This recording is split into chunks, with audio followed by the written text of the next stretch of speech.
Hello, good morning dear students. Welcome to Interactive Virtual Class Nagaland once again. So students, in our previous class, we have discussed about crop production, right? We have been discussing on the chapter improvement in food resources. And in our previous chapter, we have discussed about crop production. Yes, to improve crop yields, okay? To improve crop yields, the major group of activities are classified into three groups. Yes, the major groups of activities are classified into three groups, which includes crop variety management, crop production management, and crop protection management. In our last class, we have already discussed about crop variety management. So in today's class, okay, we will discuss on crop production management. That is the second group, okay, crop production management. So let us see, okay. So here we see a man, okay. He has a big mango tree in front of his house. Now he is, okay, collecting the ripened mangoes into a basket, and he took these fruits to market to sell them. Alright, students. Now, when it rains, okay, when it rains, it provides the necessary, okay, nutrients for this mango tree to grow and develop. Yes, students. So in this case, we see that the nature itself provide the necessary requirements for this mango tree to grow and develop. So in this case, it is no cost production. The farmers doesn't have to do anything, right? The plants it can manage on its own. So here in this case, it is no cost production. Now in this case, we see a farmer, okay, cultivating paddy. Now here we see more people, right? We see more people are working in the paddy field. We also see that the farmer is using animals to work in his field. Now after ploughing the field, okay, the farmer has to sow the seeds, right? Now in this case, it is low cost production. If we compare these farming practices with the first farming practices, in this second case there is more work. The farmer is using more people to work or to in his farm. The farmer is also using animals to do his work, and the farmer is also using some seeds. So in this case, it is low cost production. Yes, students. Now, after the farmers planted the seeds, this paddy will grow on its own, right? It will absorb the necessary nutrients requirements, and it will grow and mature. Yes, students. Now, in this practice, okay, in this farming practice, here we see a farmer using a tractor, okay, to plough his field. So the farmer is now using machinery. And here we see a tube wells, right? So in these tube wells, we see that the farmer used these tube wells and some machines, okay, the equipments to supply water to different parts of his field. Yes, for irrigation purposes. So in this case, the farmer is using more sophisticated, more complex machines, right, and technology. So in this case, it is high cost production because the cost of the machines are expensive. Yes, students. So in India, okay, in our country, India, farming ranges from small to large farm. It can be small farm or large farm, okay, because different farmers have different land mass.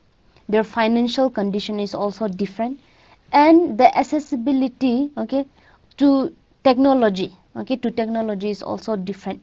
So depending on the financial conditions of the farmers, okay, farming practices also varies. Now due to different farming practices, the production is at different levels. So we have discussed three levels here. That is no cost production. In no cost production, there is no expenses, right? In low cost production there is less expenses, and in high cost production there is high expenses because the machineries used are expensive. So the production, okay, is at different levels. We have discussed three levels, that is no cost production, low cost production, and high cost production. All right, students, so let us see, okay, crop production management. The first point under crop production management. So the first point under crop production management that we will be discussing today is nutrient management, okay, nutrient management. So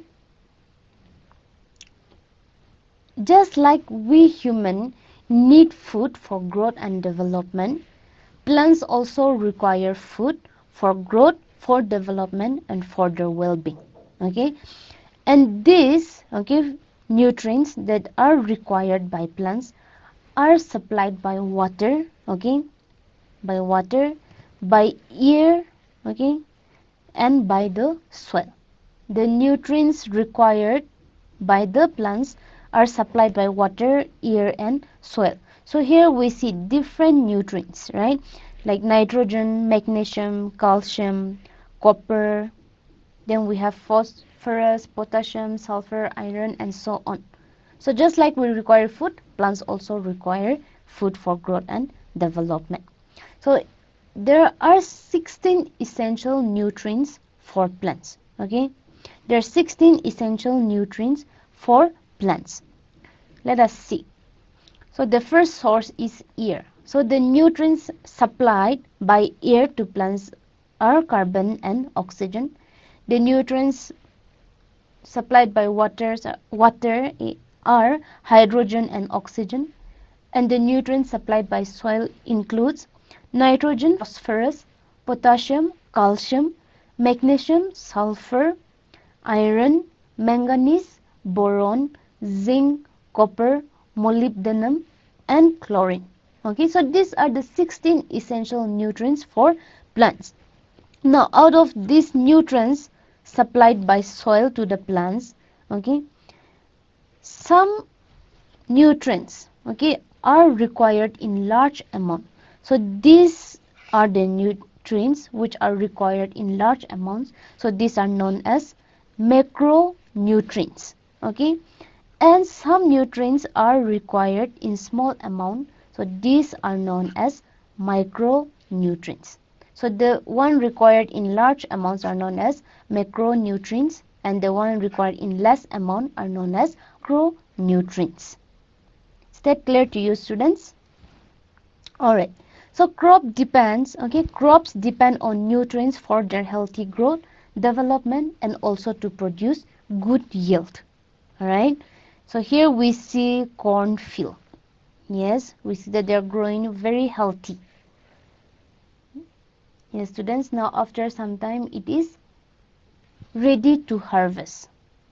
Now, deficiency of nutrients affect physiological processes in plants, including reproduction, growth, and susceptibility to diseases.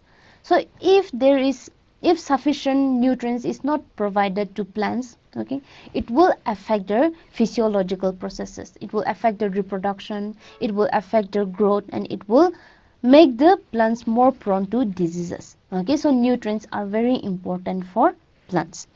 Crops that get proper nutrients grow faster, stronger, and are disease resistant.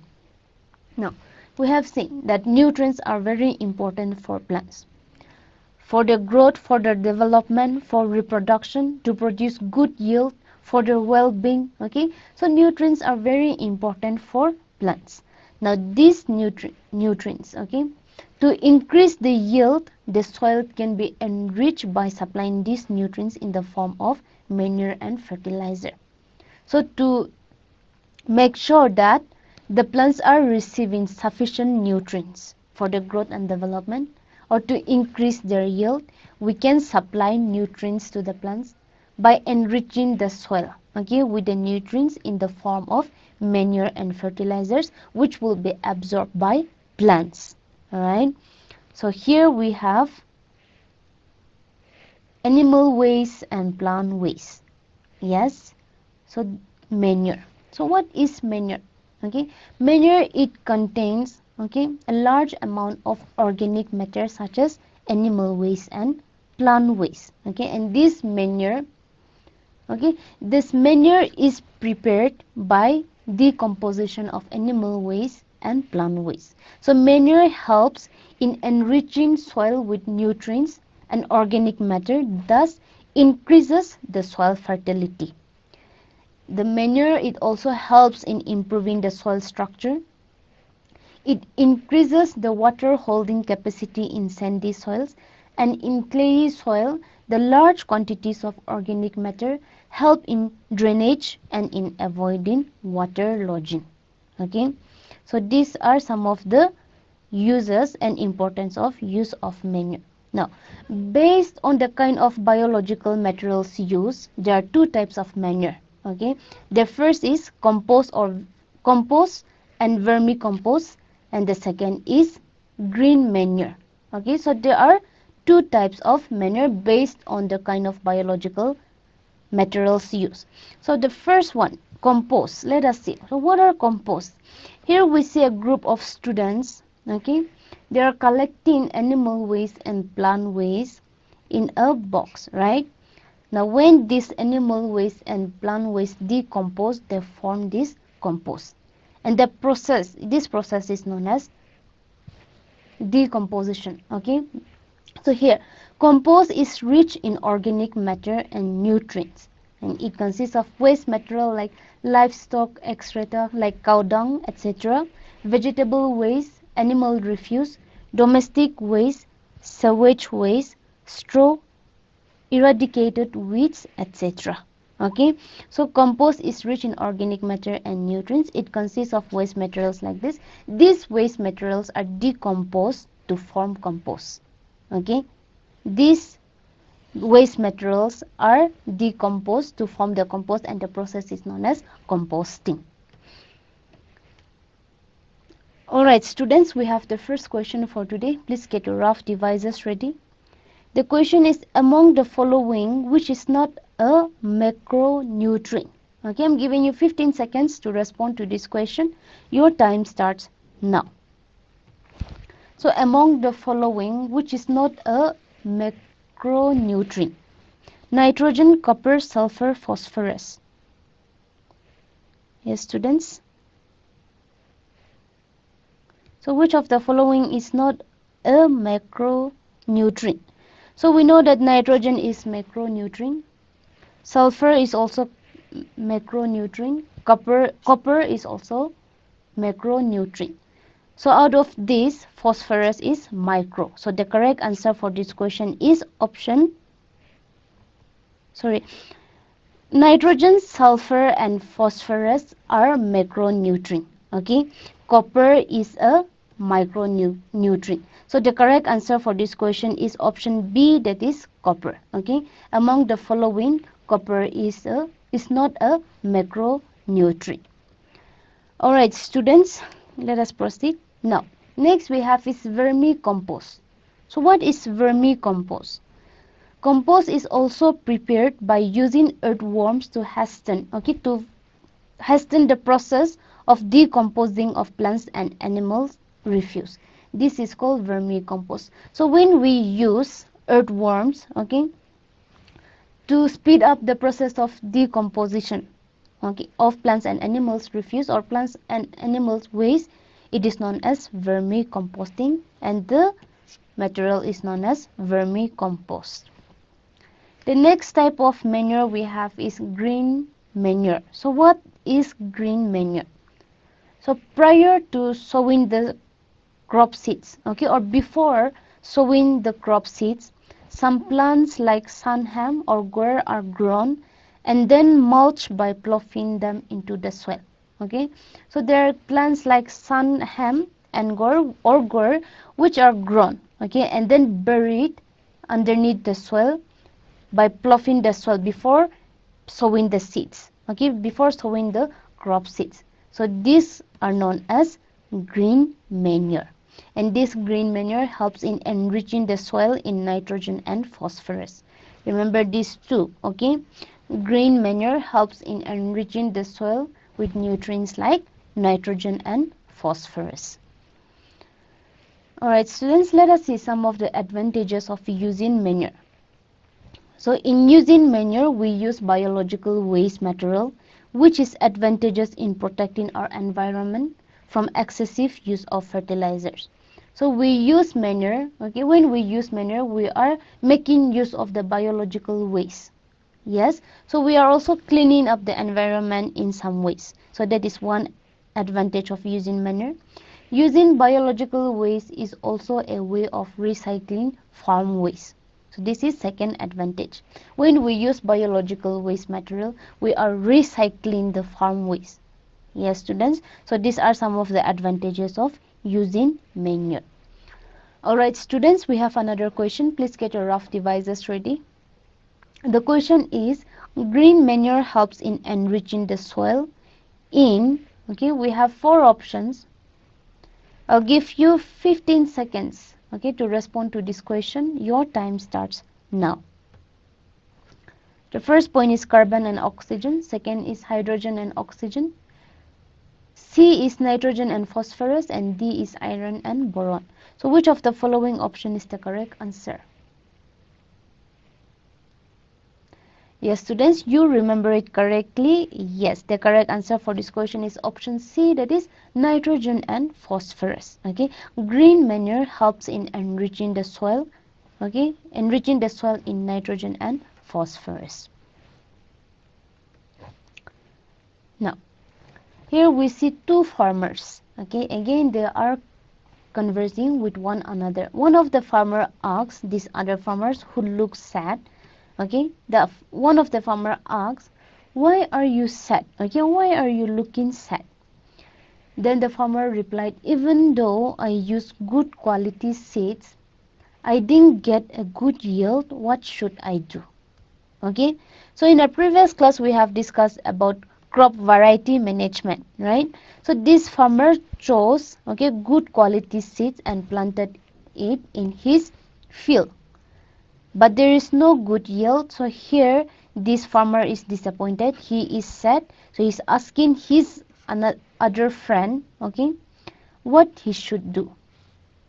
Then the other farmer replied, "Test the soil in the laboratory and find out the deficient nutrient. Accordingly, use the suitable fertilizer." Okay, so sometimes, okay, there will be deficiency in specific nutrients, okay, so which can be provided by the use of fertilizer. So here the farmer is suggesting that this farmer to test the soil in laboratory and find out the deficient nutrient so he can choose the suitable fertilizer. And the farmer replied, "Okay, I will try that, thank you." Okay, so let us see. So what are fertilizers? Here we see, okay, different bags of different fertilizers. So what are fertilizers? So fertilizers are also used to provide nutrients to plants. Okay, these fertilizers are commercially produced plant nutrients. So unlike manure, fertilizers are commercially produced plant nutrients. They provide nutrients such as nitrogen, phosphorus, potassium, etc. These fertilizers, they are used to ensure good vegetative growth. It may be leaves, branches and flowers, giving rise to healthy plants. So we use fertilizer to ensure that the plants are growing well and healthy. Fertilizers are the factor in the higher yields of high cost farming. Okay, so fertilizers are the factor in higher yields of high cost farming. So in high cost farming, the farmer use fertilizers to increase yield, okay, and to ensure that their crops are growing well and healthy. So here we see, okay, a farmer adding fertilizers into his crops that are already growing. Yes, so fertilizers should be applied carefully in terms of proper dose, time, and observing pre and post application precautions for their complete utilization. So while using fertilizers, okay, it should be applied carefully. There should be proper dose, okay, time, and also the plants need to be observed before application and after application to ensure that there is complete utilization of the fertilizers applied. Now let us see some of the advantages of use of fertilizers. Okay, so use of fertilizers leads to higher yield. They are easily available. They are fast absorption. It can be easily absorbed by plants for the growth and development, and it is beneficial for large productions. Okay, it is beneficial for large production. There are also disadvantages of use of fertilizers. Let us see some of the disadvantages. So here we see a farmer, okay, using fertilizers in his field. Now,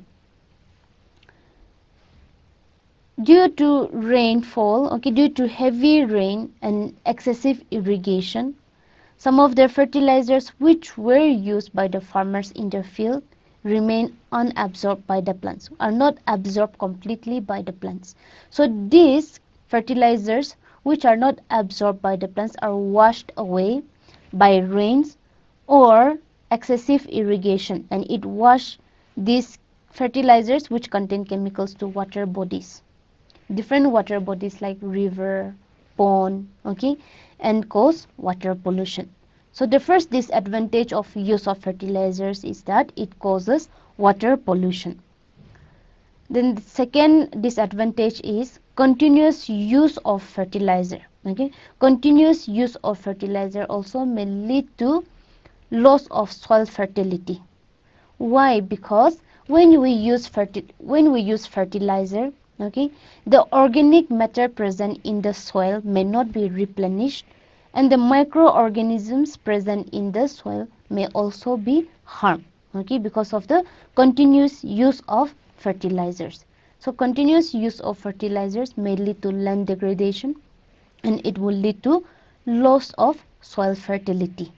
So the second disadvantage of use of fertilizer is loss of soil fertility. The next is high production costs. Okay, the fertilizers are expensive, they are costly, so it has high production costs. The next we see here is use of fertilizers also affect human health. Okay, we have different organs like lungs, liver, okay, we have the lungs, then we have liver, then we have stomach. Okay, so harmful use of fertilizers is also harmful to human health because it causes disturbances in lungs, liver, stomach, and kidneys as well. Okay, so these are some of the disadvantages of use of fertilizers. Activity. Okay, this will be your homework, so you can note this down in your notebook. So visit nearby farmers and enlist the fertilizers used by them. Okay, so visit nearby farmers and make a list of the fertilizers used by farmers. Okay, so this will be your homework. Alright students, we have another question. Please get your rough devices ready. The question is, which one of the following may cause water pollution? Okay, fertilizer, option A, option B, compost, option C, vermicompost, option D, green manure. So I'm giving you 15 seconds to respond to this question. Your time starts now. Which one of the following may cause water pollution? Fertilizer, compost, vermicompost, green manure. Yes, students. Alright, students, your time is up. Okay, so here we see that compost, green manure, and vermicompost are organic matter. Yes, but fertilizers are commercially produced.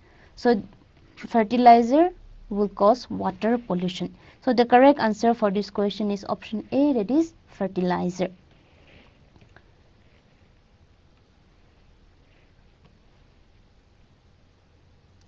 Now coming to the second point. Okay, second point under crop production management is irrigation. So what is irrigation? So irrigation is a process of providing sufficient amount of water to crops. Okay, I'm repeating this.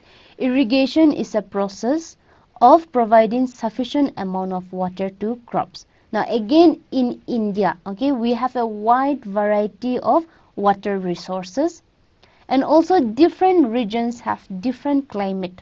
Okay, different regions have different climate. In some region there will be more water resources. In some region the climate will be more favorable, but in some region, okay, the water availability is also less.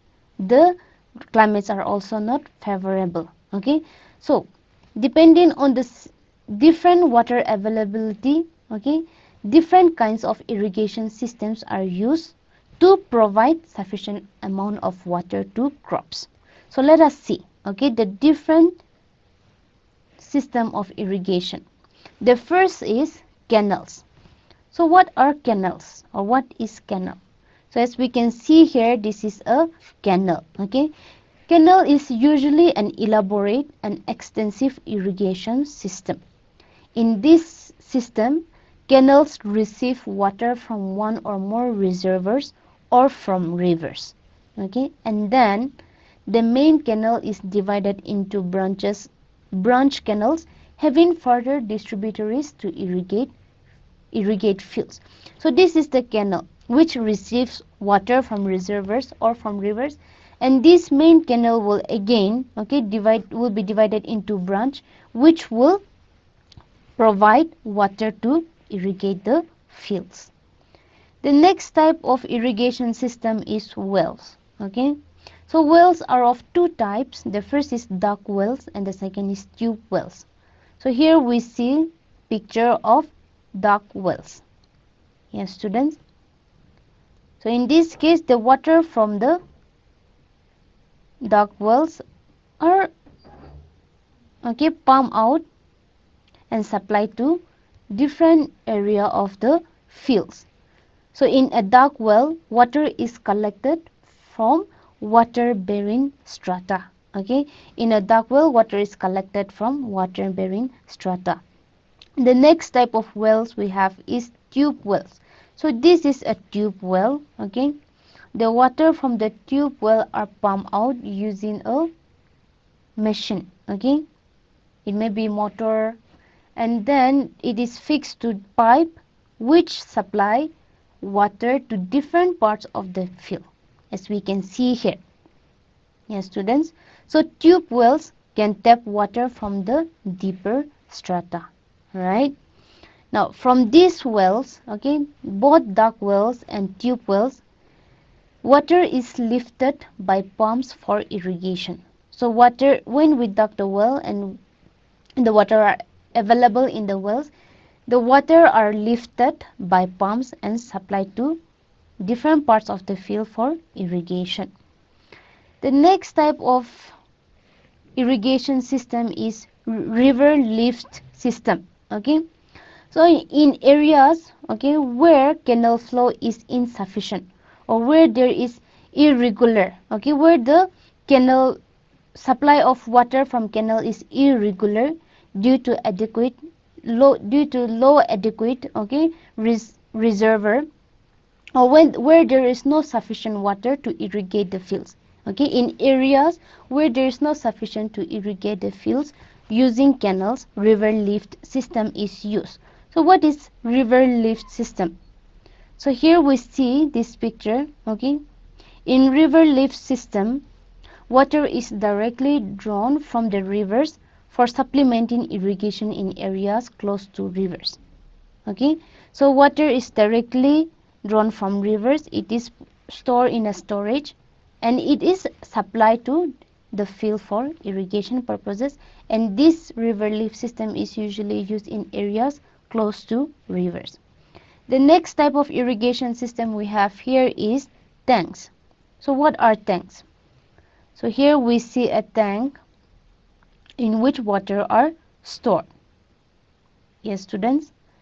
Then this water from the storage or from this tank are pumped, okay, using these pumps and supplied to different region of the field. Yes, students. So what are tanks? These tanks, okay, these are small tanks. All right, let us see once again. we have a tank here where water is stored, and the water from this tank, okay, are pumped to different parts of the field for the purpose of irrigation. So observe carefully, we see that water is supplied to different parts of the field.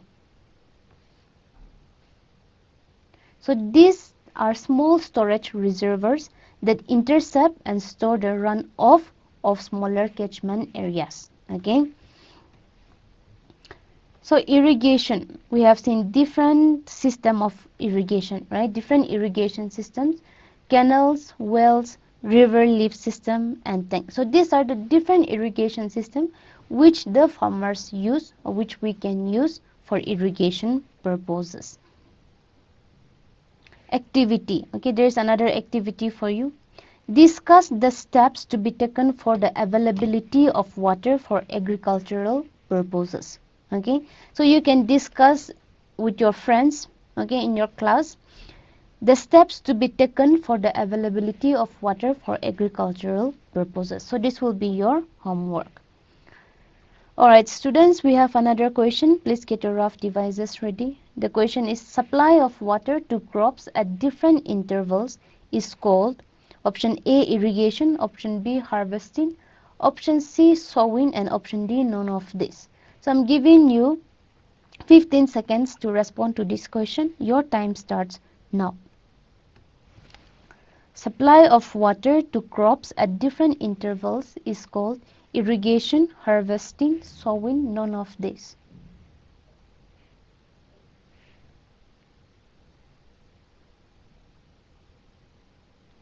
Alright students, your time is up, and yes, very good. The correct answer for this question is option A, that is irrigation. Supply of water to crops at different intervals is called irrigation. Now next we have here is rainwater harvesting. So what is rainwater harvesting? Yes students, rainwater harvesting simply means collecting of rainwater and storing it in a storage. Yes students. Then we have watershed management. So what is watershed management?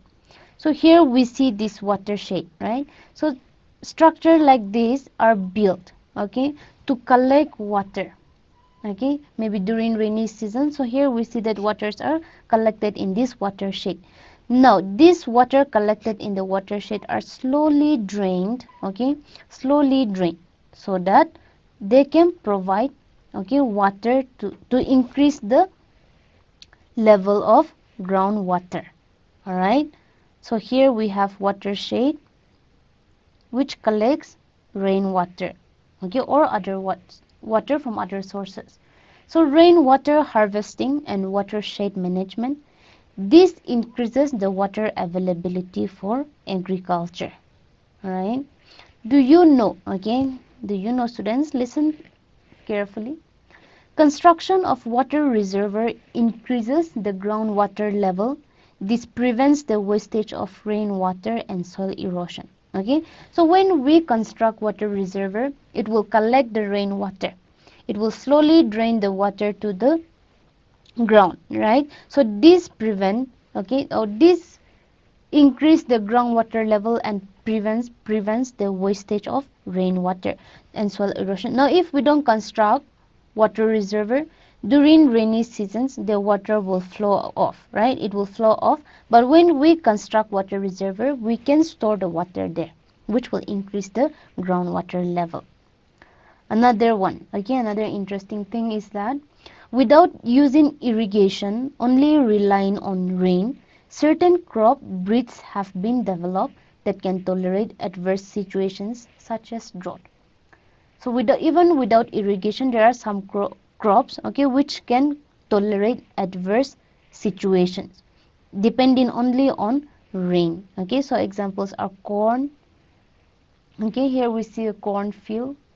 So during rainy season, they will grow and develop. Okay, but even when there is drought, they can survive. Okay, another example is paddy field.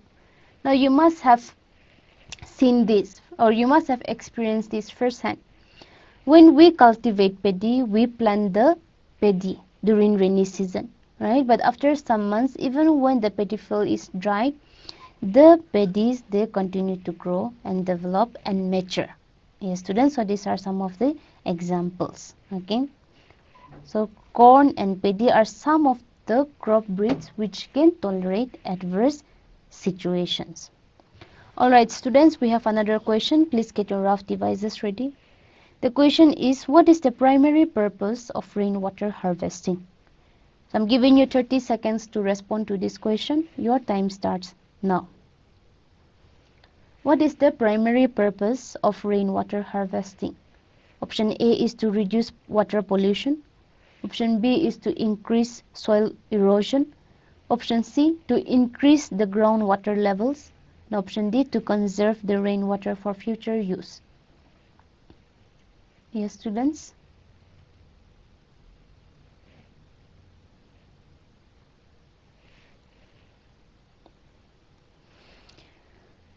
Alright, students, your time is up, and yes, good. The correct answer for this question is option C, that is to increase the groundwater levels. Okay. Alright, students, so in today's class, okay, we have discussed about crop production management. Remember, we have already discussed about crop variety management in our previous class. In today's class, we have discussed about crop production management. So under crop production management, we have seen that depending, okay, on the farming practices, the production level also differ. And we have different production levels. We have discussed three levels, that is no cost production, low cost production, and high cost production. Under crop production management, we have discussed some points. The first point is the nutrient management. Yes, so just like we humans need food for growth and development, plants also need food for growth and development. There are 16 essential nutrients for plants, right? And these nutrients are supplied by air, water, and soil. And out of these nutrients supplied by soil, we have seen that there are some nutrients which are required in large amount by plants. Those nutrients are known as macronutrients, and there are nutrients which are required in lesser amount or less amount. Those nutrients are known as micronutrients. We have seen that to provide sufficient nutrients to plants, okay, we can enrich the soil by the use of manure and fertilizer. So what are manure? Manures, they consist of organic matter such as animal waste and plant waste. Yes, there are two types of manure. The first is compost and vermicompost, okay, and the second is green manure.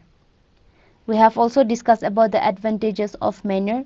When we use biological waste, okay, we are cleaning up the environment in some ways, and we are also recycling the farm waste. So those are some of the advantages of manure, use of manure.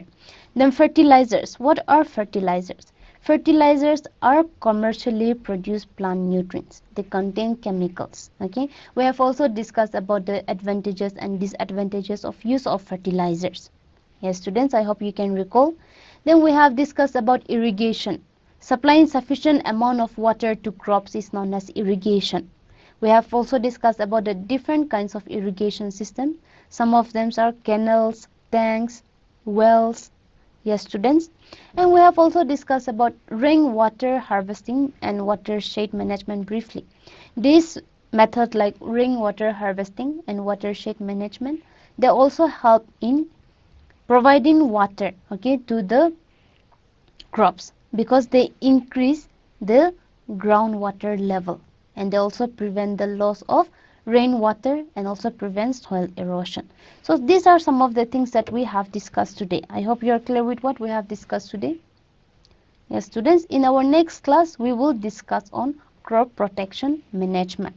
So this leads us to the last question for today. Please get your rough devices ready and respond to this question. Okay, I'm giving you 10 seconds for this question. Your time starts now. So students, kindly give your feedback about today's class. How do you feel about today's class?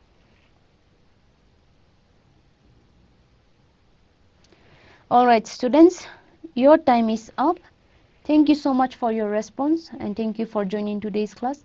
I will see you again in our next class. Till then, take care everyone and have a nice day.